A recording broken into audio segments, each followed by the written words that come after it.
Površinom danas najmanja država na planeti je Vatikan, to jeste papska država. Sam Vatikan je smješten unutar grada Rima u Italiji i zauzima površinu od samo 49 hektara. Postavlja se pitanje, zašto ta država danas uopće postoji, te kako je nastala? Iako je moderni Vatikan zapravo nastao relativno nedavno, kršćanska tradicija koja se razvijala na tom prostoru seže 2000 godina unazad. Naime, kršćanstvo do srca Rimskog carstva dolazi poprilično rano, vjerojatno još tokom prve polovine prvog vijeka nove ere. Treba samo istaći i to da kada se upotrijebi termin crkva u kontekstu ranog kršćanstva, pod tim se misli na kršćanske zajednice, a ne na sakralne objekte. Tako se te kršćanske zajednice na tom prostoru utemeljuju, kao što je navedeno, poprilično rano, posmatrajući to naravno u kontekstu historije kršćanstva.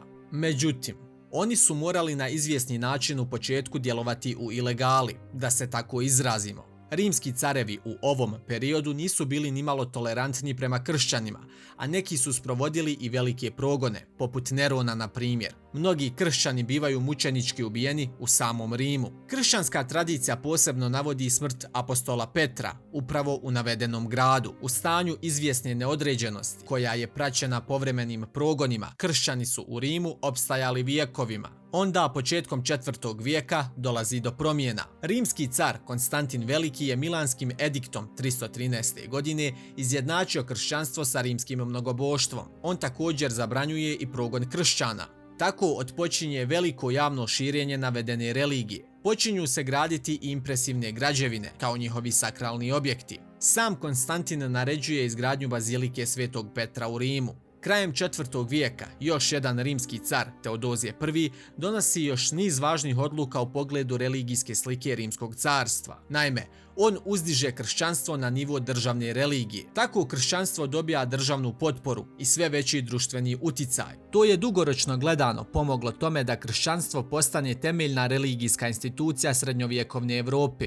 Generalno govoreći, na čelu kršćanskih zajednica u određenim gradovima u tom periodu se nalazio biskup. Za prvog rimskog biskupa kršćanska tradicija smatra apostola Petra. Vremenom se nadzor biskupa širio na čitave regije, naravno regije koje su naseljavali kršćani. Takav je slučaj bio i sa Rimom. Vremenom rimski biskup više nije bio samo biskup tog grada, nego čitavog jednog područja. Za rimskog biskupa relativno rano se počinje koristiti i naziv papa. Taj naziv ima grčko porijeklo, a u suštini bi značio otac. Ono što treba znati je to da rimski biskup, to jeste papa, nije po automatizmu postao središnji autoritet kršćanskog svijeta. Papa će svoju moć i uticaj sticati vijekovima. Rimski biskupi, odnosno pape, su svoj autoritet prvenstveno gradili na apostolu Petru. Smatrali su da je Isus njemu povjerio posebnu ulogu vođenja crkve. Činjenica da je prema kršćanskoj tradiciji apostol Petar iskončao u Rimu išla im je u prilog. Tako su oni njega nazivali prvim papom, a sebe su smatrali njegovim nasljednicima. I sam politički, historijski i kulturni značaj grada Rima je uziman kao argument. Vremenom su pape sve više sudjelovale u političkim pitanjima, što je dodatno povećavalo njihovu sferu uticaja. To miješanje u politička pitanja je naročito bilo prisutno tokom srednjeg vijeka, ali ne baš odmah po samom početku istog. Naime, padom zapadnog rimskog carstva zvanično se i završava stari vijek. Na samom početku srednjeg vijeka Italija je bila pod ostrogotskom vladavinom. Ali ta ostrogotska vladavina biva okončana bizantijskim osvajanjem tog prostora tokom 6. vijeka. Upravo za vrijeme ovog perioda papa je bio pod bizantijskom kontrolom. Romejski carevi su imali i veliki uticaj na sam izbor pape. Do političkih komešanja na tom prostoru dolazi već tokom druge polovine 6. vijeka, kada Langobardi prodiru u Italiju. Iako Langobardi nisu nikada stavili Rim pod svoju kontrolu, oni su se u Italiji zadržali dulje od 2 vijeka. Tokom tog perioda oni su svakako znali vršiti pritisak na sam grad Rim. Taj prostor se i dalje nalazio pod bizantijskom vlašću. Ali ta vlast je više bila formalnog karaktera. Bizantija nije mogla na učinkovit način da zaštiti Rim. Ona je imala i pregršt svojih problema. Tako da u takvoj situaciji tadašnji papa Stjepan II se za pomoć obraća franačkom kralju. Kralj Franaka u tom periodu je bio Pipin Mali. On je pristao voditi rat protiv Langobarda i zaštititi papu. Pipin Mali je vodio niz pohoda protiv Langobarda, te im nanosi niz poraza i prisiljava ih na predaju određenih teritorija. Dio tih novoosvojenih teritorija Pipin Mali predaje samom papi. Ta predaja teritorija je poznata kao Pipinova darovnica i zahvaljujući njoj dolazi do formiranja papinske države. Kada već govorimo o darovnicama u ovom kontekstu, svakako se mora spomenuti jedna lažna. Radi se o Konstantinovoj darovnici. Konstantinova darovnica je falsifikovani dokument iz ranog srednjeg vijeka. Tim dokumentom se navodno tvrdilo kako je rimski car Konstantin Veliki, papi Silvestru I, poklonio vlast nad Rimom, Italijom i drugim zapadnoevropskim zemljama. Da se radi o falsifikovanom dokumentu utvrđeno je još u 15. vijeku, ali pape su navedenu darovnicu vijekovima koristile za opravdanje svoje svjetovne vlasti i političkih prava. Sada se vraćamo nazad istinitim historijskim događajima. Papinska država je nastala 756. godine i predstavlja prvu političku tvorevinu tog tipa. Svakako, papa je i prije bio u vlasništvu određenih zemljišnih posjeda, ali sada se radilo o utvrđenoj teritorijalnoj državi. Ujedno s tim, papa počinje imati i mnogo veću političku ulogu. Tako će sada papa i papinska država utvrditi vrlo dobre odnose sa Francima. Bizantija je na sve to jako negodovala. Ta napetost dostiže novi vrhunac nakon što je 800. godine za Božić u Rimu krunisan Karlo Veliki, franački kralj. Lično papa Lav III ga je okrunio i proglasio ga je carem Rimljana.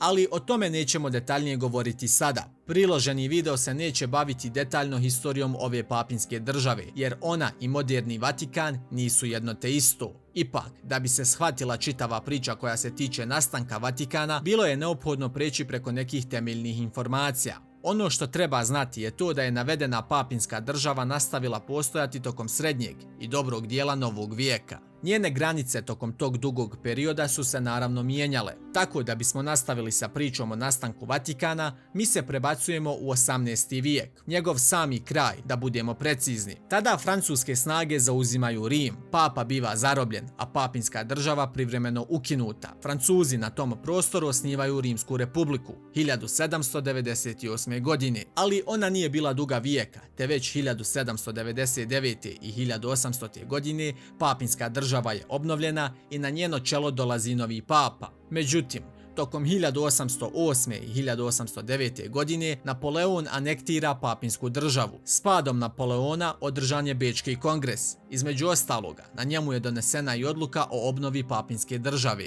Ali papinska država nije dugo imala mir, dolazile su promjene. Talas nacionalnih buđenja je obuhvatio Europu, uključujući i Italiju. Godine 1848. izbija revolucija u pomenutoj Italiji. Papa je čak morao napustiti zemlju, ali Francuska interveniše i ponovno uspostavlja papinsku vlast. Ipak, ideja o nacionalnom ujedinjenju se širi Italijom. Brojne teritorije se počinju spajati, a 1860. godine pod napadom biva i papinska država. Ona tom prilikom gubi niz teritorija. Sada je ona spala samo na Rim i okolni Lacio.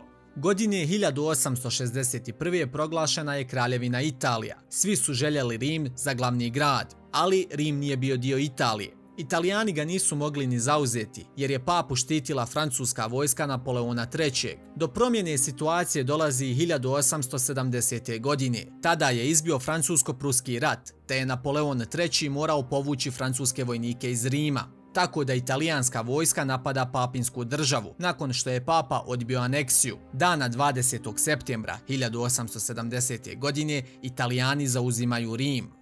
Na taj način papinska država je prestala da postoji. Tako se između pape i Italije stvorila velika napetost. Mnogi kasniji politički pokušaji da se ta kompleksna situacija riješi nisu urodili plodom. Do rješenja dolazi tokom druge polovine 1920. godina pod posredstvom italijanskog premijera Benita Mussolinija. Nakon pregovora, dvije strane su sklopile dogovor. Tako je sklopljen Lateranski sporazum 11. februara 1929. godine. Tim sporazumom je između ostaloga uspostavljena nezavisna država Vatikan. Njoj je pripao dio grada Rima, te je tako ona postala najmanja priznata država na planeti. Nakon Drugog svjetskog rata Lateranski sporazum je potvrđen. Tako da Vatikan kao država postoji i dan danas. I to bi u suštini bila čitava priča oko toga kako je Vatikan nastao.